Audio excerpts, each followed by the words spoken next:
At the end of this video, we'll take a look at MadRamp's innovative pivoting ramp system, the safer, easier way to transport your ATVs and snowmobiles. Stick around. Before we begin, I'd like to give a quick shout out to our friends at the historic Lancaster Motel in Lancaster, New Hampshire. The Lancaster Motel has been serving snowmobilers since the 60s, and they are the perfect eastern trail riding destination for snowmobilers young and old. The Lancaster Motel is right on Corridor Trail 5 in Lancaster, New Hampshire, with plenty of parking for vehicles, sleds, and trailers. Plus, the Lancaster Motel is within walking distance of Crane's Snowmobile Museum, plus restaurants, shopping, entertainment, and more. Click the link in the description to learn more about the Lancaster Motel. Good evening and welcome to the Vintage Snowmobile Podcast. I'm really glad you're here tonight. I'd like to thank you for joining us. We have a full lineup of Vintage Snowmobile entertainment tonight. We've got some live guests standing by to come on for some show and tell here in just a couple of minutes. We also have some we've got a snowmobile for sale, and we've got the induction into the Eastern Snowmobile Racing Hall of Fame in 2019. Claude Hebert is going to be the inductee. And then last but not least, we have Steve Dickinson's vintage Arctic Cat snowmobiles. Now, before we get started, I want to make sure that everything is working properly. So if you can see my face and hear my voice, I'm going to ask you to make a comment. Let me know where you're viewing this from, and if you're a first-time viewer, let me know if you're a first-time viewer, and if you're a regular viewer, let me know if you're a regular viewer. And to both of you, I thank you very much. If you're a first-time viewer, thanks for coming on to give us a look. Hope you like what you see and decide to join us every week. And if you are a regular viewer, I thank you so much for coming on and joining us every week. It really means a lot, and this is a great way to grow this podcast. Now, if you're enjoying this, whether you're a first-time or a regular viewer, I'm going to ask you a favor to help spread the word about this. If you could share this on your profile or share it on a friend's profile who you think might enjoy this, or maybe even share it with them in a private message, that would really do a lot to help spread the word about this podcast. Now, let's take a look at who's watching tonight. We've got Brian Robillard. He is a regular viewer, and he's been on here as a guest, and I've been talking with him behind the scenes. He's got some other sleds that he's ready to show us, hopefully in another week or two. So we've got big expectations of what Brian Robillard has to show us. We also have Scott Verdon from Michigan. I know he's a regular viewer as well. Thanks for coming on, Scott. George Zandbelt from Winchester, Ontario. Thanks for coming on, George. George is a regular viewer as well, and so is John Spranger Jr. He likes the podcast, and he thinks the snow is still on back order. Yeah, it is here as well. If you're in the Northeast, yeah, we're getting skunked on the snow. We've been getting a little bit, just an inch or two here and there, but hardly enough for some decent trail riding. Also, John Greenwood, thanks for coming on, John. Appreciate you coming on. Ken Haberman, thank you, Ken. I just spoke with Ken the other day. I appreciate your coming on to check it out. We have Brody Messner from Henderson, Minnesota. Brody's a regular viewer as well. Tracy Dudley Skipinski, howdy from Michigan. Tracy and Dudley are regular viewers. We've got Jamie Whitaker, first-time viewer from Williamsburg, Ontario. Thank you for coming on, Jamie. We really appreciate it, and we hope that you like what you see. I'm sorry, my tongue is in a knot tonight, but hopefully that'll get untied, and we'll be able to have a great show here. Tom Gregory, regular viewer. Thanks for coming on, Tom, from Armada, Michigan. Ryan Chase, first-time viewer from Concord, Vermont, just down the road. I'm up in Derby Line. Thanks for coming on, Ryan. And then we've got Joe Jake Coe Sr. from Canada High Arctic Northwest Territory. And we've got Mike Orr in Ontario. Great. This is great, guys. Thank you so much for coming on. I'm not going to keep Joe Roscoe waiting any longer. Let's bring him on to the podcast and turn his mic on. How you doing, Joe? Good evening, Mike. Good. Well, good. Yeah. Thank you so much for coming on to the podcast. Now, Joe is on here from Ontario, and he's at his family dealership, his Ski-Doo dealership. He's got some incredible show and tell that he's going to be sharing with us tonight. I'm going to put a banner up on the screen here. This is the name of his dealership, and in a second here, he's going to turn his camera around and talk up what he's got going on there. And I'm going to remove this from the screen. There we go. Yeah, he's turning his camera around right now. Yeah, wait till you see, guys, what he's got to show us. This is going to be great. We'll go right to the gas tanks first, though, Mike. Yes, by all means. Okay, I noticed when you had it on, it was Joe's gas tank. It's not Joe's. It's Joe and Mike's, or Mike and Joe's, or Mike Orr is online. He's really the biggest contributor. Mike's done all the work. I just give him the work to do. So gotcha. Okay. But I'm glad you Mike, cleared that up. Oh yeah, no, Mike does a fantastic job. He's a perfectionist. So actually, Ken's online. This is one of Ken's tanks, the moto skis. Ken's invested quite a bit in it, and Mike did the tank for Ken, and it's perfect to a T, if you notice. Yeah, that's nice. Then in the middle here is the Blizzard bubble nose tank, and it's an exact fit, part numbers and all. And right here is the 72 Blizzard tank. If you look real close, I don't know if you can see it, you'll see the part number right in it. So yes. These tanks are an exact fit, better than the new ones, better plastic, and Mike is a perfectionist, so you can guarantee that they're perfect to a T. One other thing Mike's done for me is the head. That's a 70 Blizzard 340 for the bubble nose. That's the head, and he's currently working on that cylinder as we speak. Wonderful. What Mike is also working on, we've got a 71 wide body Blizzard tank, and Mike probably, I hope his iPad doesn't blow up right now, but we're trying to have it ready by the end of February, so hopefully that'll be out. With Ken's got different vintage motoski parts too. He's got chain cases, trunks, belt covers. So if you need anything, get in touch with Ken at kensrehab.com, I believe it is, and you'll be able to get motoski parts. For the tanks, you can get in touch with my son at the store here, or Goose is going to be selling them in the U.S. So Goose in the U.S., that's Ken or Ron Thompson, and he's looking after U.S. sales for us. Nice. And Ken and Mike are both in the comments right now. So if you are curious about these tanks and want to reach out to either of them, just contact them in the comments there and get a conversation started. But yeah, this is great, Joe. Go ahead. Please continue. Yes. So I'll try and give different views so that everyone can see. So we're hoping to move these tanks. Basically, what people have to understand is shipping. We can do nothing about shipping. Shipping's expensive. Can't do anything about it. And right now, we're really not making money. We would just like to break even. The cost of the mold is very considerable. Sure. So it's really just the hobby and to get things done. Gotcha. Now, John Fitzgibbons is watching, and he's wondering who he might contact in the U.S. To get some of these tanks. I know you'd mentioned Goose is your U.S. contact. Is there a phone number or something for him? Yes, I'd have to post it. I don't know it off heart, but I will post it for everyone. Wonderful, wonderful. And also, if someone is curious too, you can email me after the program, and Joe will share that information with me, and I can relay that to you. And also, as you can see here, Ken Haberman is on, and he's got his contact information there. You can find him in the comments of this video if you'd like to reach out to him. But yeah, please tell us about this citation. That's a 1980 Citation SS. It's pretty well perfect. It's not the one we had is new, but my wife had one exactly. We bought it, the first new sled we ever bought. And so, it was one of the favorites I wanted to pick up and finally did. And so I got it now on display. Then Yeah, I remember those when they came out. I was a teenager and I was madly in love with those. I'll just take a walk around. I've got a Please few do. more. These are kind of some of the ones I have, just special ones I put on display for everyone to see in the store.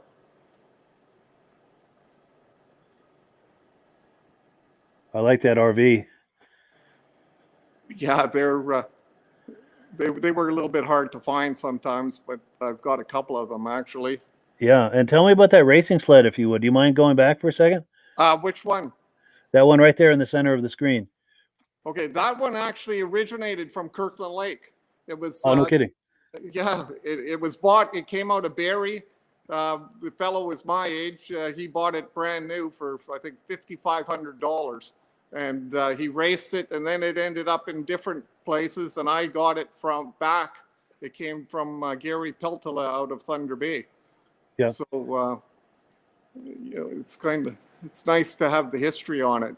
And then the MXZ, the one in the corner was 2005, the last year of the 800 in snowcross.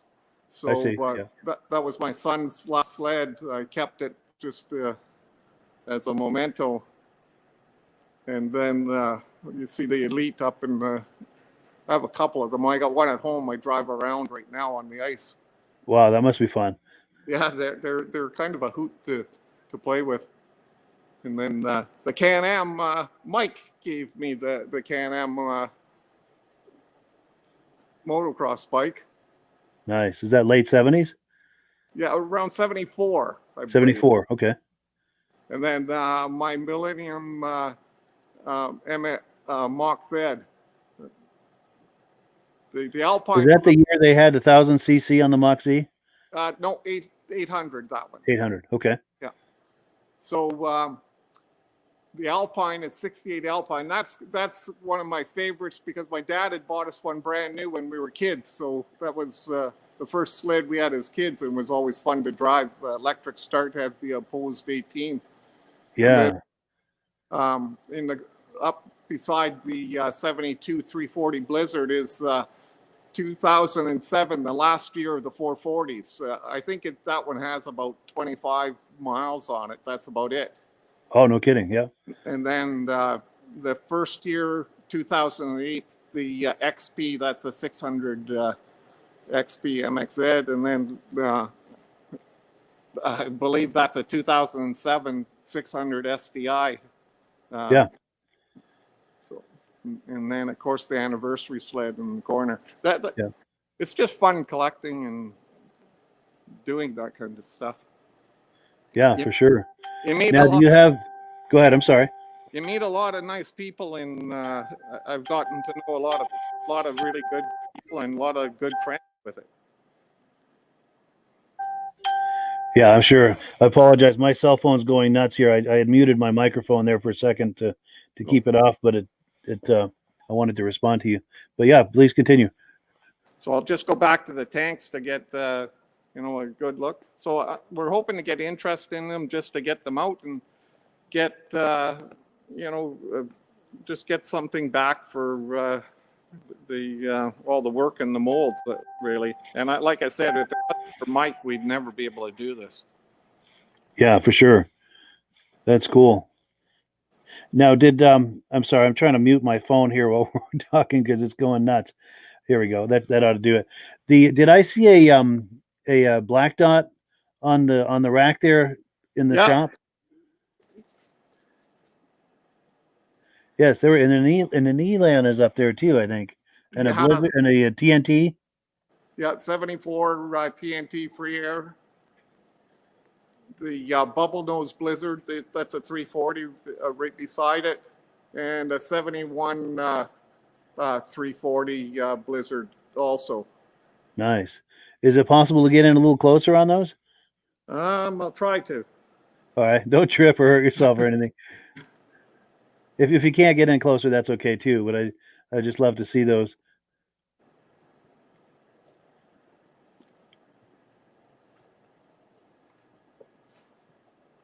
There's so much stuff in the store here; it's just hard to get around.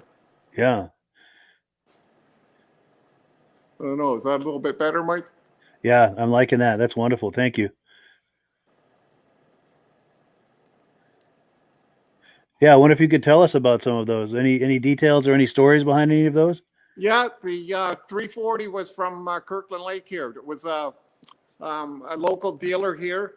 And so it's been around here its whole lifetime. I was lucky to track it down and bring it back and restore it and put it back to the store. It's nice when you have the history on it. Yeah. Actually, I remember going as a kid and drooling in the dealership looking at those. Yeah. Yeah, for sure. And then that one on the far left, is that like an early 60s, one of the early production models? Yeah, that's a 62, I believe. 62, yeah. 62 tin cab. It's got the JLO engine, that one. Yeah. And does it have the wooden skis or the steel skis or? Steel skis. Steel skis, yeah. Yeah. Nice. And then to the right of that is what, an Olympic? Olympic. That's okay. The 12.3. 12. Oh, yes, yeah. Good. And what year is that Elan? It's a 78. 78, yeah. So. And then that's a free air TNT? Yeah, 74 400. 74. Very nice. Very nice. I think that's the 399, the black dot. Okay. Yeah, those are nice. You don't see many of those. Would you like to talk up the dealership a little bit? I know this is a family dealership. I wonder if you could tell us a little bit about the history of it and what brands you have and anything you'd like to say about it. Actually, the dealership now is owned by my son Tanner. So him and his sister actually work in the dealership, and they do quite well. It's 100% BRP. So they sell all Ski-Doo, Can-Am side-by-sides. As you can see, all the different ones here. All the clothing. Sea-Doo, he also sells. He's big into fishing.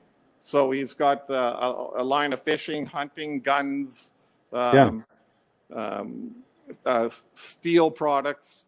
I've got because I'm a logger, really. I've got a couple.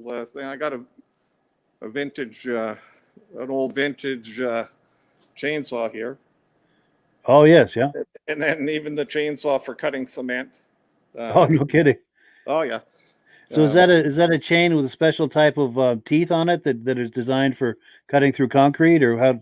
Yeah, it's got it's a carbide chain.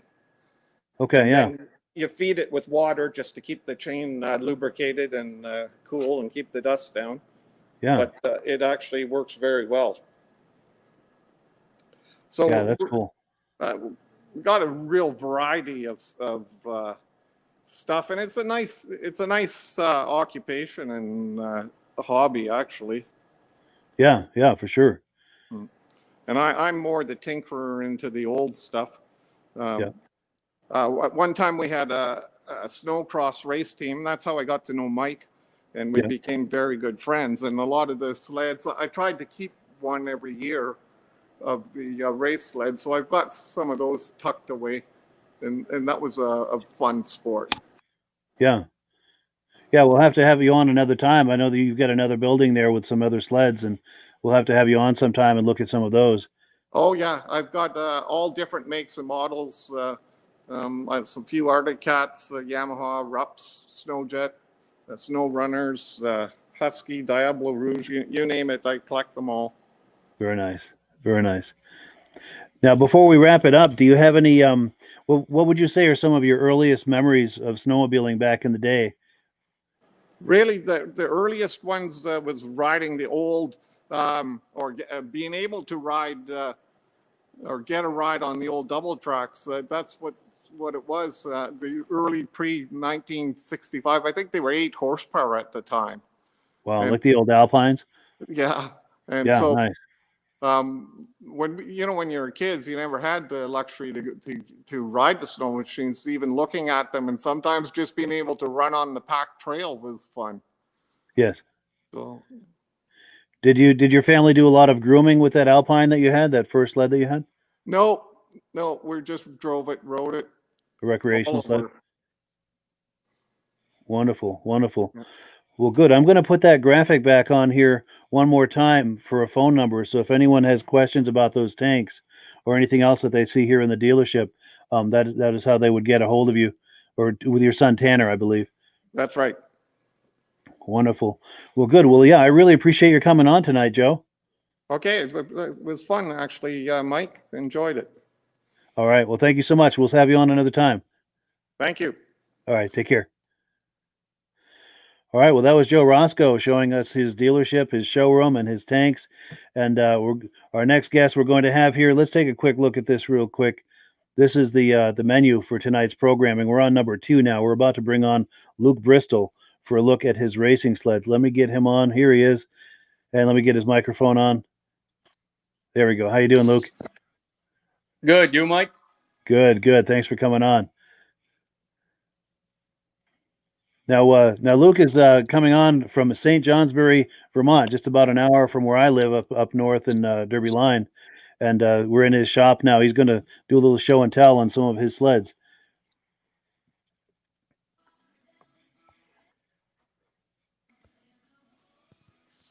And he's turning his camera around. Here we go. Let me put you on full screen here. So this is a 1971 EXT Special. I picked up like maybe like 5 miles down the road from my house. Yeah. I'm still looking for the person that raced it. They obviously raced it, but I haven't found anybody that knows anything yet. Sure. Now, have you raced it yourself or have intentions of racing it? No, I've had it running. I've driven it around a little bit, but I'm probably not going to race it. Sure. Yep. It didn't have the motor in it, so I found the correct motor and the pipes and all that stuff. So it's all correct as far as I can get it right now, and then we'll see where it goes from here. Nice. Yeah, that's a cool project. I like that. Is that a period sticker, that AC sticker?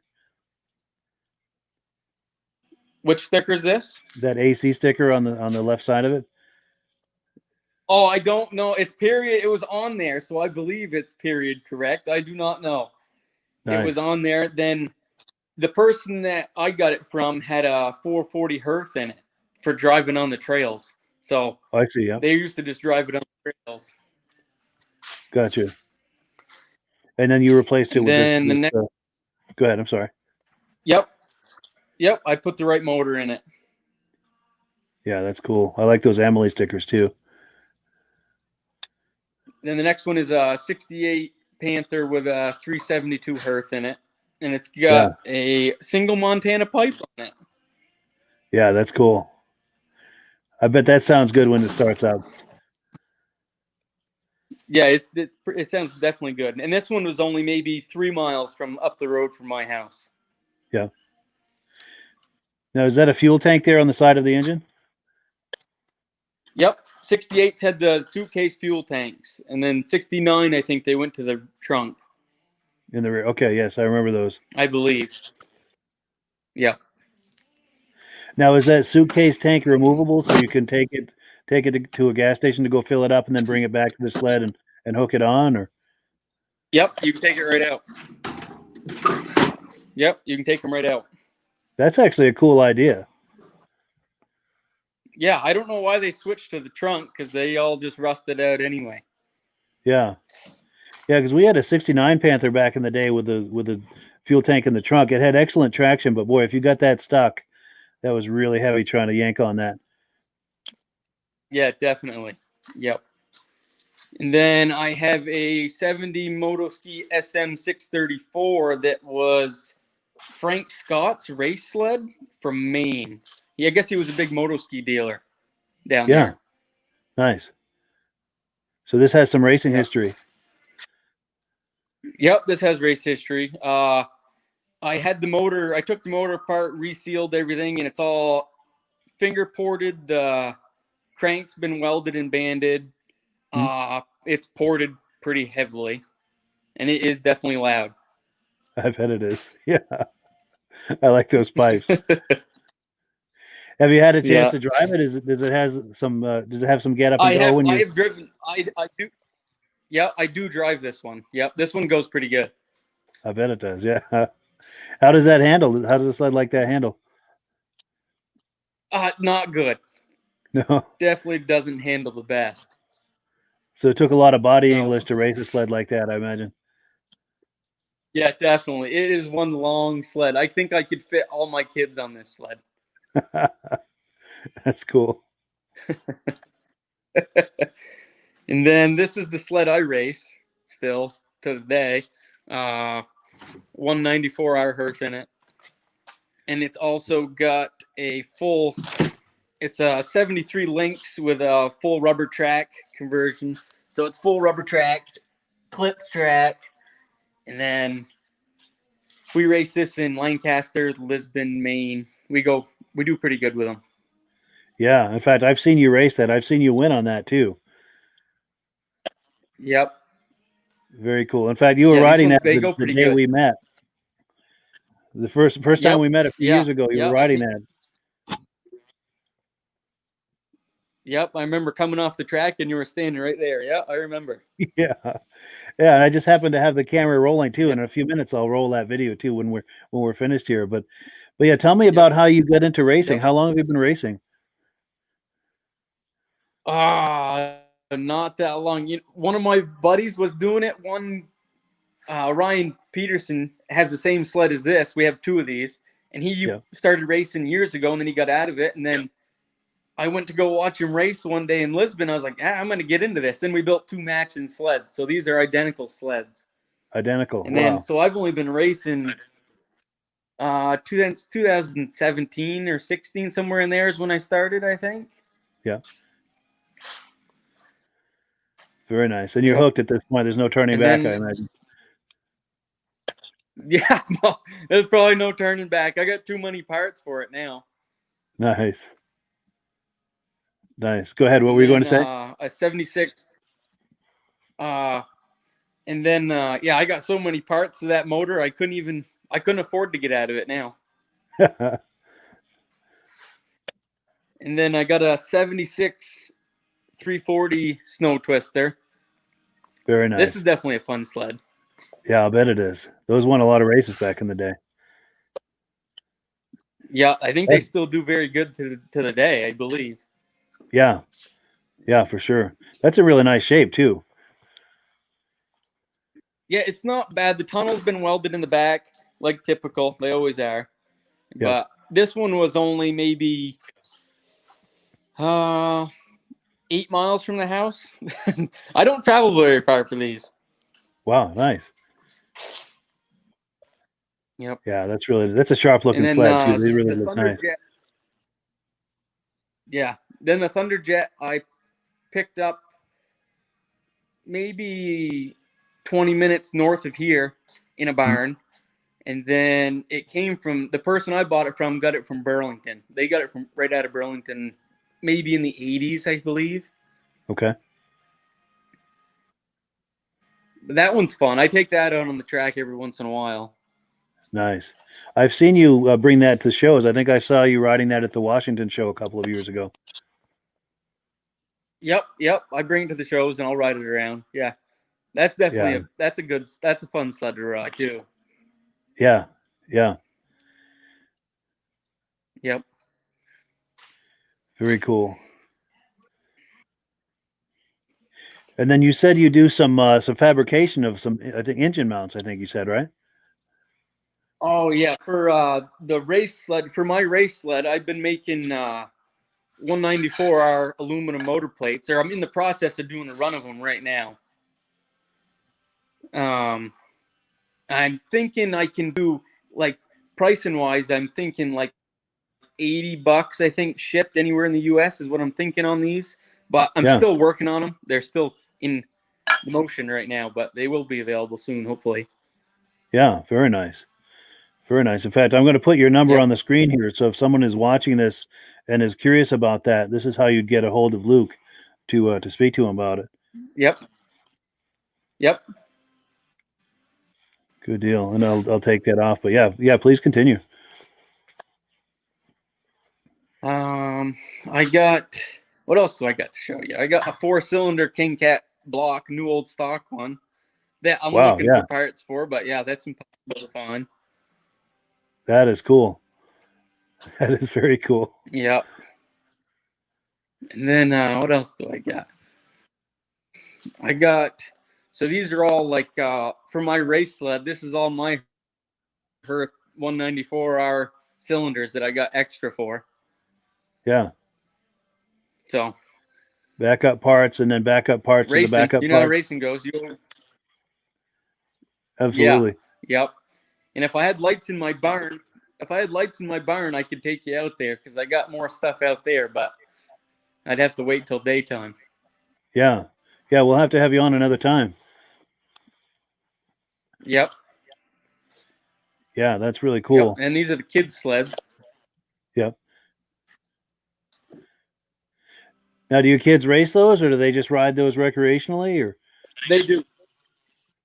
They race these. This one is this one's got a 206 Briggs in it that's runs on methanol. Methanol, yeah. So they all look the same. But, yep. And then the green one is a Champ motor that runs on C14. Okay. And the kids enjoy that? Yep. Oh yeah, absolutely. They ride more at the house than they do anywhere else. End up wrecking each other all the time. Demolition derby? Yeah, absolutely. Yep. Nice. Now, I know when we were speaking, you mentioned your day job is you have a powder coating business. Do you feel like talking that up in case anyone's in the area that might like to avail themselves of those services? Yeah, we have performance powder coating right in St. Johnsbury, right at in the Fairbanks Scales building. Okay. We have an oven. We do a lot of race car chassis, like quite a few a year. We have an oven that's 8x8x16. Yeah. So we can do pretty big stuff. Yeah, you can get a big item in there. A vehicle, probably. Yep, absolutely. Yeah. That's cool. Well, cool. Any final thoughts before we wrap it up, or? I don't believe so.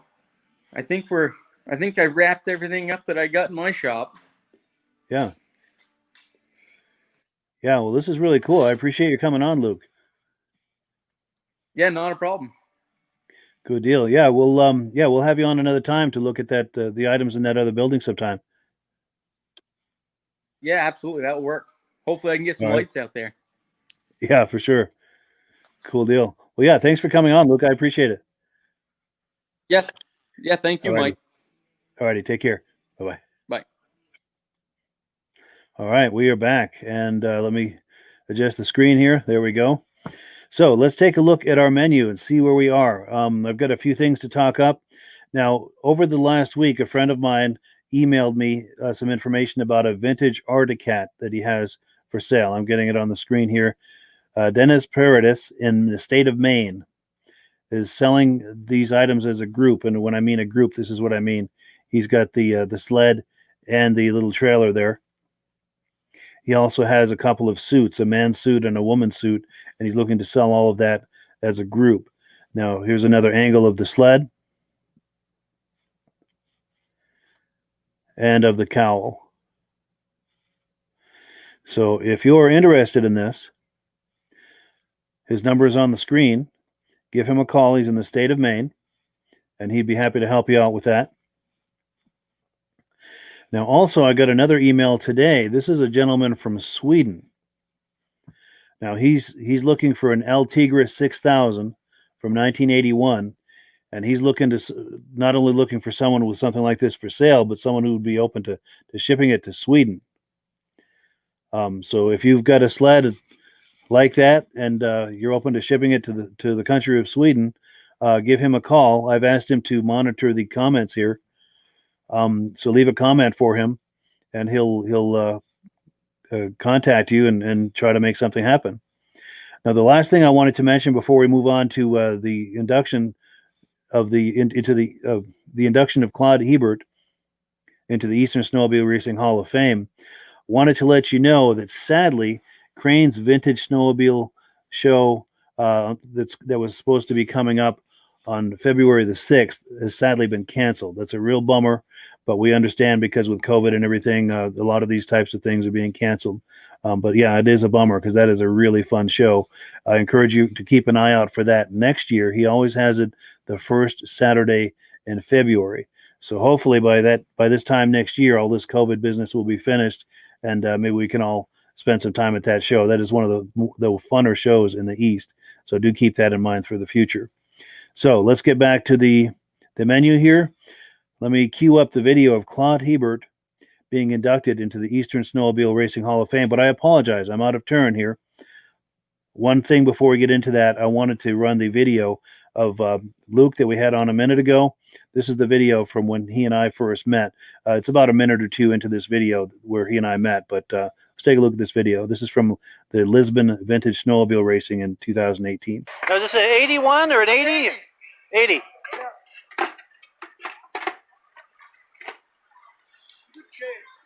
Yeah, I remember liking those. I was in high school when these came out. I really liked them. Yeah, they got all dirty on the way here. Oh, yeah. Yeah, I really remember liking these when they came out. And then, of course, the Blizzards came out there The Blizzards. a couple of years before. Heavier. Yeah. These are snappy for the size of them. Yeah. And then a few years later, my dad got a Citation 4500. It wasn't as sporty as this. Didn't have the twin carb, but it was nice. You could hang the track out, hang the tail end out, you know. How long have you had this? Third year. 3 Yeah. years, yeah. 3 years, nice. Have you restored it at all, or is that original? Or? Original, except the jack shaft, chain case. When we got a chain case was broke out of it. I had to take the motor off, changed all the chain case, jack shaft, Wow. cleaned it all up. Got hours in it, yeah. I'll bet, yeah. Now you're racing that today, or just showing that? Or? We ain't racing it now. Just showing it? One always put a long track on it, but we never did. Oh, like a 4500 track? Yeah, longer. Yeah. Yeah, that would be cool. Yeah. And then this is a 69 here.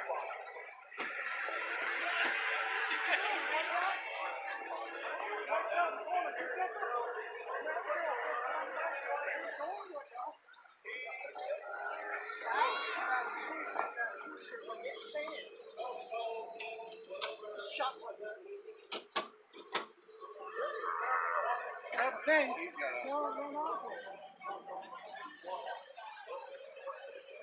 the air jet out and then put more.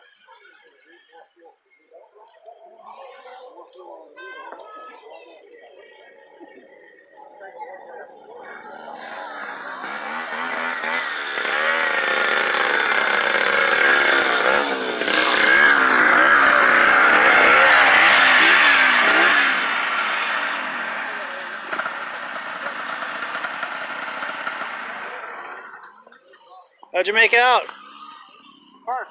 First? Yeah. Wow, congratulations. Thanks. Cool. What's your name? Luke. Luke, nice to meet you. You too. Now, you probably see this coming, but were you using the forest, Luke? Not today. Not today. You didn't need it? No. Nice. Yeah, I do a video magazine about vintage snowmobiles. Oh, cool. And this probably be in the next edition. Sweet. Cool. What year is this? 73. 73. Nice. Yeah, rubber track. Oh, really? No cleats, huh? 73 lengths. Yeah, stock suspension. Nice. Yep. There's a single cylinder? Or? Yep, 340 Hz. Wow, nice. Good for you, man. You took it, huh? Yep. Good for you. Yep. Good. Is that new seat? Top end was losing it. The top end was losing it. Nice meeting you, Luke. Yeah, you too. Thanks.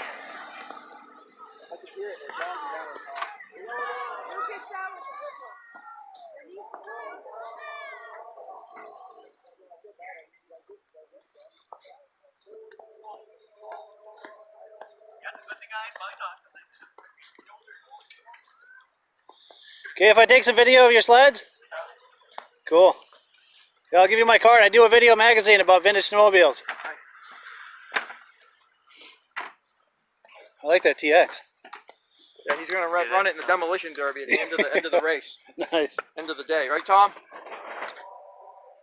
You'll probably do well. Those were tanks. We had one when I was a kid. We had a 250 TX, and it was tough. I was a teenager and it took everything all the abuse I gave it. The only free is it didn't blow up on a regular basis with the fucking Yeah. Polaris 250s and 340s. 440s blew up. Now, is this a 76? 8. 78, yeah. Nice. It's all original motor. It hasn't been redone or anything. All original, huh? Yeah. Nice. So got original chrome plating and all that. So I bought it running. I took it to a pressure test. I think I'll just leave it alone. Good. Now, what is it, 340 or 440? Or? 340. 340. Nice. I put Indy suspension in it. Double runner carbides. That gives us some bite. Warmers. Oh, yeah. Nice. And I wanted to ride the trail. Yeah.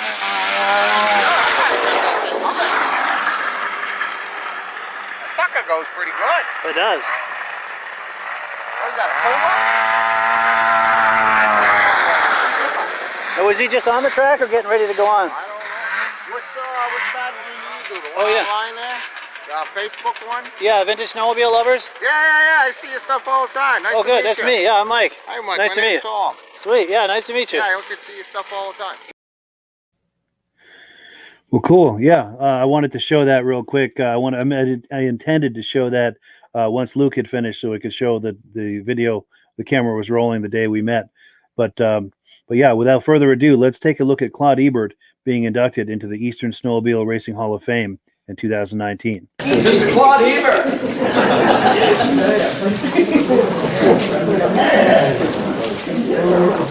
Claude Ebert, racer promoter, inducted into the Eastern Snowmobile Racing Hall of Fame 2019. Claude's exceptional racing talent in the early 1960s was noticed by a local Colbert motorski dealer who then hired him as their driver. He was soon invited to race for the Eastern Motorski distributor Rockwell Incorporated. It was here that Claude not only became New England sales manager for Rockwell, but worked closely with the motorski factory on engine development to increase horsepower and was involved in the many rule requirements for racing. His role in production testing and new model development, along with a full racing schedule each season, contributed greatly to motorski's success. When Rockwell Distributors ceased as a distributor for snowmobiles, Claude accepted the job as New England regional manager for Snowjet, now owned by Kawasaki Motors. Claude was soon promoted to as national international sales manager and involved in the Grand Rapids, Michigan, where he was involved in production testing, product development, and was involved in the development and promotion of the TOC Tournament of Champions. In 1969, on an icy Sunday morning at the Lancaster Grand Prix racetrack, snowmobile racer Claude Ebert, driving a 634 motorski, got into a first turn skirmish with a Nordic cat rider and delivered to the snowmobile racing world the first real glimpse of the element of danger to this new sport. Will always be remembered as the guy who cut off a telephone pole.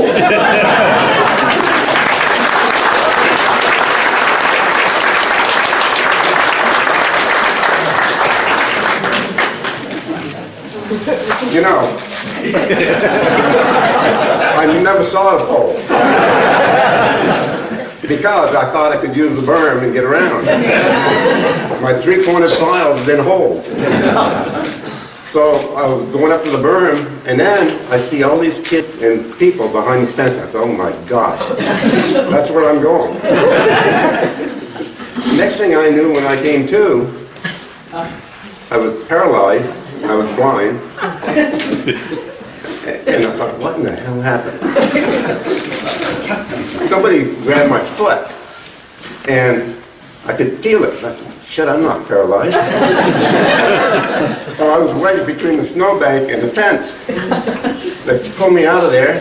I'm still blind. I turned my helmet around.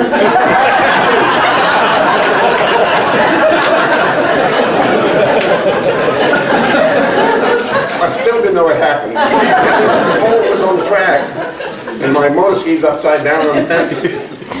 What? Well, I never saw the pole. That was the most amazing thing ever. And then they got my sled out, and I realized, hell, my brake cable was broke. I couldn't slow down anyway. So that was my day.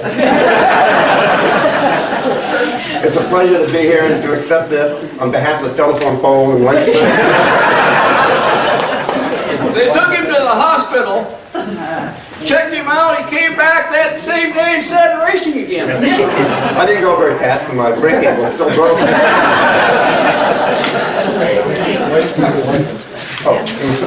Claude is still promoting though. Claude has been instrumental in helping us find these different racers and everything the last couple of years on the internet. He's all the time looking for people, and he's been very helpful. So Claude's always doing something for us. Hey.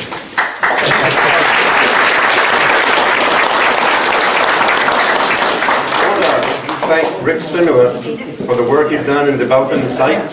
And that has brought together so many of the races and names from yesterday that we had all long forgotten. And all of a sudden, the stories they come out with and the memory these guys have is just unbelievable. I think Bruce Boulevard. Don't ask them what they had for breakfast. Bruce Boulevard can tell you every race he was ever in and what position he was in. You know, who remembers that stuff? Thank you, and for Paul Crane, and you, Ed, for all the work you've done in that. Appreciate it very much. Thank you.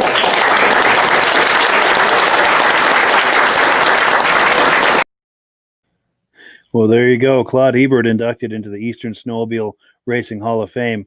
And I believe he's viewing this tonight. I know I emailed him earlier to let him know we're going to be doing this so he could view it. Hopefully he's on here tonight. Now, after the induction, I managed to catch him for a quick interview. Let's take a look at that.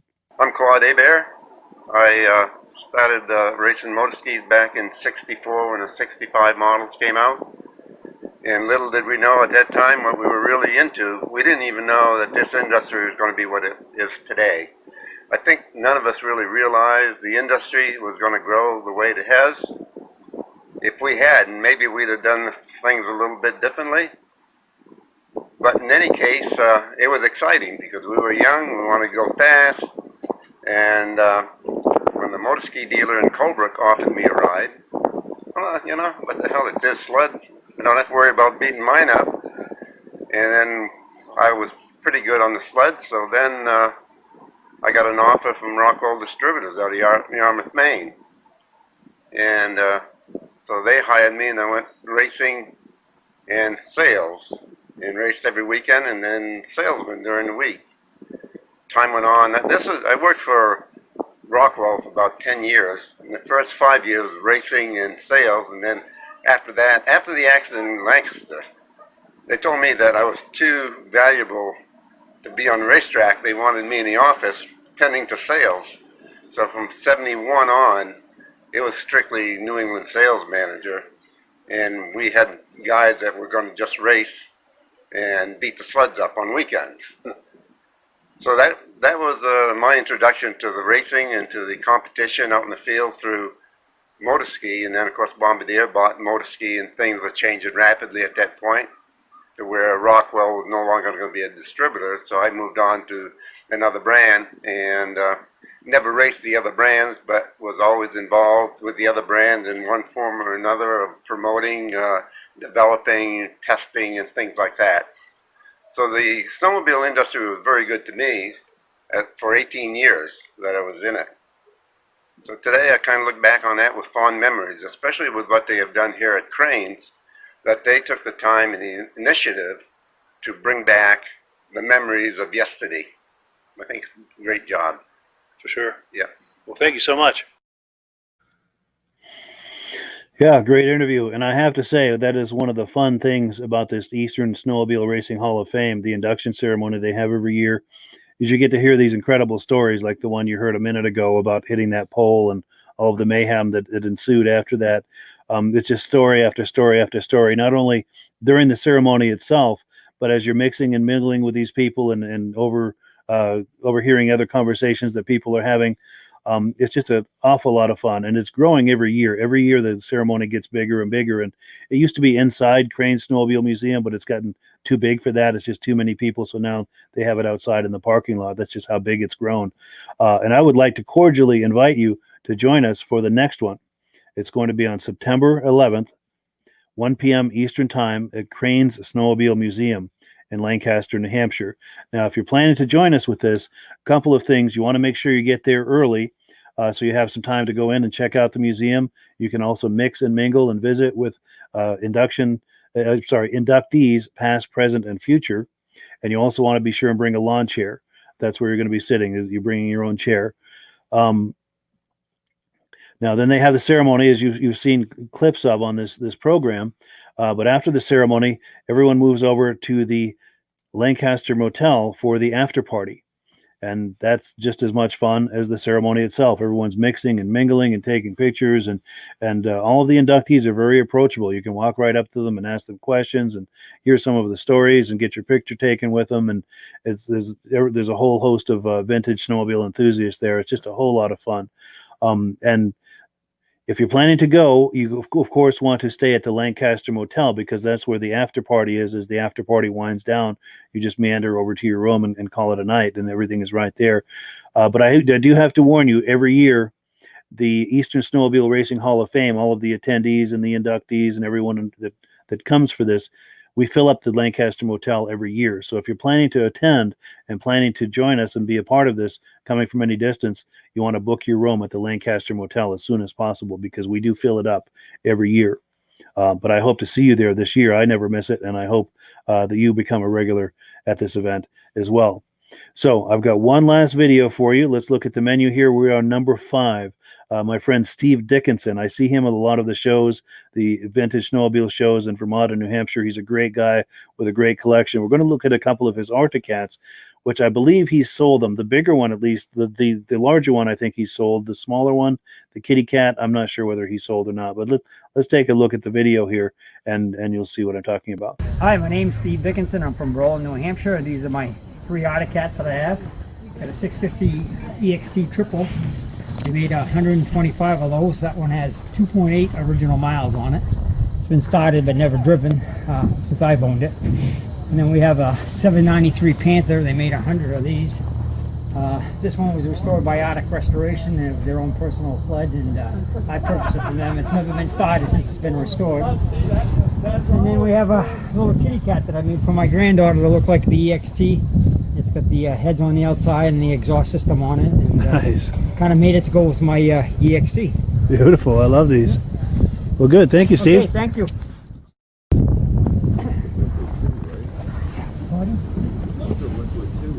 No, it's the same.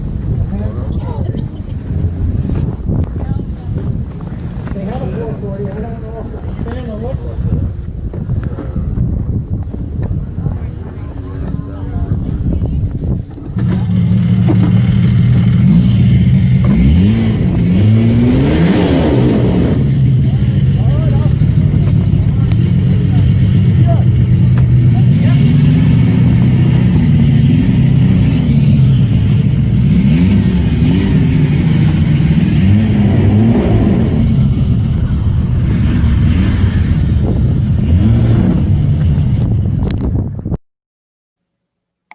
Yeah, Steve Dickinson's vintage Arctic Cat snowmobiles.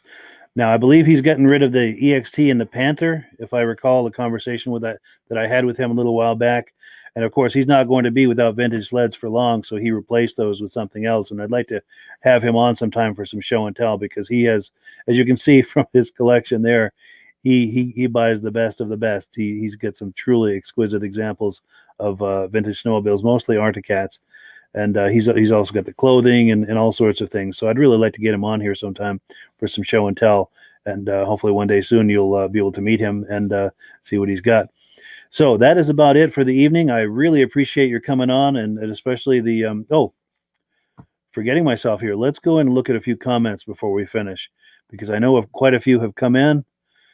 Let me find where we left off.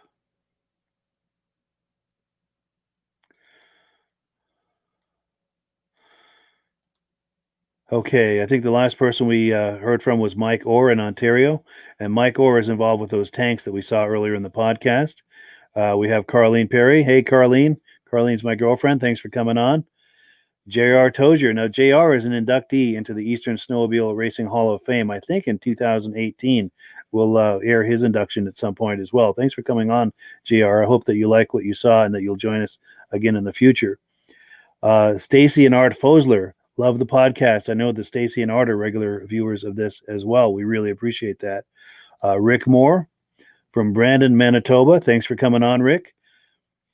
Danny Poitra, first-time viewer from Belcourt, North Dakota. Thanks for coming on, Danny. I hope you'll continue to join us in the future. We're on here every Thursday night at 9 p.m. Tony Triafante, first-time viewer from Aurora, Ohio. Thank you for coming on, Tony. We appreciate it. Our good friend Jim Layton is here from Northern Maine. Jim's been on here before, and he'll be on here again. I was just talking to him tonight. He's got some new items he'd like to show us. So sometime in the next few weeks here, we'll have him on. It's just a matter of arranging it. John Fitzgibbons, who has them in the USA? Oh, he's asking about those tanks. And I'm gonna get information about that so that people can order them if they need to. But in the meantime, order them or give a call to inquire. Let me see if I can find the graphic to put up. In the meantime, I know this doesn't look good the way I've got the screen laid out. Let me try it this way. That look much better. But in the meantime, what I'm going for is that phone number at the top of the screen. So if you're curious about those tanks that we were looking at earlier, that would be the number to call. And they'll be able to point you in the right direction. Now, Ken Haberman is also involved with the tanks. He does the motor ski side of it. And that's how to reach him. Search for Ken's Vintage Rehab on Facebook. Gim Goccione, Gooseland. Now, Gooseland is where you get them in the U.S. I don't know if Jim is saying that it's Gooseland or if Jim is with Gooseland. I'm not sure how that works, to be honest with you. But Ken Haberman says, thanks, Joe, for the help. Mike Orr. We've got Michael Cotgrave, Cochrane, Ontario, home of some of the best trails in the world, home of the Polar Oval Race Cup. We also have snowpack drags, one cool sled museum with over 100 vintage sleds to view. While you're there, check out the live polar bears. That sounds like a great place to go, Cochrane, Ontario. So if you like vintage sleds and you happen to be in that area or going in that direction, be sure to stop in and check out all of the snowmobile things they have there. Jeff Nix, wondering about Mach 1 snowmobiles. Oh, he must have been asking when Joe was on. Ronald Parks, hello from Cortland, Ontario. I keep mixing up Ontario and Ohio tonight. Sorry about that. Jeff Nix is here. Oh, Ken Haberman likes that SM. Yeah, I agree. Yeah, absolutely. John Greenwood remembers a friend and a Zephyr that whole neighborhood could ride one lunger. Diane Baker is on. Diane Baker is a regular viewer. Thanks for coming on here every week, Diane. We really appreciate it. Nice to see you again. Brody Messner messaged you 5 minutes before it started. Wanted to know if you could share that snowmobile event on your page. And unfortunately, I don't have a way to access that. I apologize, Brody. Hopefully it hasn't happened yet or won't until next week. I'll try to air that next week. Sorry about that. Now, Brian Robillard is talking about a vintage snowmobile show in Ossipee, New Hampshire, January 30th at Hobbs Brewery. And I think I have a graphic for that. Yeah, so here's the graphic for that. Saturday, January 30th, 2021 at Hobbs Brewery. If you're in central New Hampshire, that's a great show. And I know Brian is talking about maybe going to that show and taking some footage to share with us, which would be really nice. I hope you're able to get some footage, Brian. We'd love to have that on. We'll give you full credit, of course, if you share some footage with us. David Crawford signed in from Columbus, Indiana. Steve Dickinson, nice job. Thanks, he says. And that Steve is the gentleman who owns those cats we were just looking at. Pat Lima, very interesting. Again, awesome. Good deal. I appreciate your coming on, Pat. I'm glad you're enjoying it. Lyndon Dewey likes the Arctic Cats. And Ken Haberman says, very good show. Well, thank you, Ken. I really appreciate that. So we're going to wrap it up here. I'm going to show you a video about the Mad Ramps product in just a moment. But before we do, I wanted to tell you about something I'm doing Saturday. Now, I've been in contact with my friend Mike Mahar. He is involved with the Central Minnesota Pond Racing Organization. I think he's the guy that runs all of that and makes all of that happen. I ran a test feed of one of their earlier races from last weekend on Vintage Snowmobile Lovers, on my Vintage Snowmobile Lovers page yesterday. I was able to do it successfully. That was just kind of a test, and I've had almost 10,000 views on it. So it sounds like it's a winner, and I appreciate you guys viewing that. The reason I did that is I'm going to try to do that live. I'm going to try to take that feed live Saturday. It begins at noon Eastern Time, 11 Central. So if you've got nothing better to do and would like to see some ice oval racing, tune in. I'm going to try to bring that feed on the Vintage Snowmobile Lovers Facebook page. Just monitor that page, refresh it every now and then around noon Eastern Time, and you should be able to find that the ice oval racing, Central Minnesota Pond Racing. So do look forward to that this coming Saturday. I'm going to try to bring that to you. It's a first time, and it's new technology and all of this, and I'm in my late 50s messing around with this technology, so it is what it is. But I'm going to try to bring it to you, and if you're around, please take a look. All right, guys, thank you so much for being a part of this. I really appreciate it. Hope you like what you see and decide to join us every week. I also hope that you'll do me the favor of sharing this either on your profile, on a friend's profile who might enjoy it, or share it as a private message to help get the word out about the podcast. Anything along that line that you could do, I would really appreciate it. It's a great way to spread the word about this and help grow it. So thanks, everyone. Have a wonderful day, a wonderful evening, and we'll catch you on the other side. Here is a quick video about the Mad Ramps product.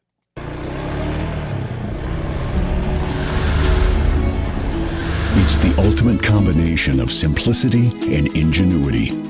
The newest way to load, unload, and transport your ATV or UTV. The Mad Ramps Pivoting Ramp System. Made in the USA and engineered for strength and durability. Maneuver through tight places and over rugged terrain with plenty of ground clearance. No licensing, no ongoing maintenance costs, and no storage hassles like trailers. Won't slip or move like conventional ramps. Free up more cargo space in the bed of your truck. Securely connects to your truck's receiver hitch. Easily extends for safe loading and unloading. Seamlessly retracts for highway and off-road travel. DOT approved in all 50 states and Canada. Quickly disconnects in under a minute. A unique space-saving storage system. The Mad Ramps Pivoting Ramp System. Go farther. Go faster. Go safer. When you order using the link in the description, I'll send you 3 free Vintage Snowmobile DVDs.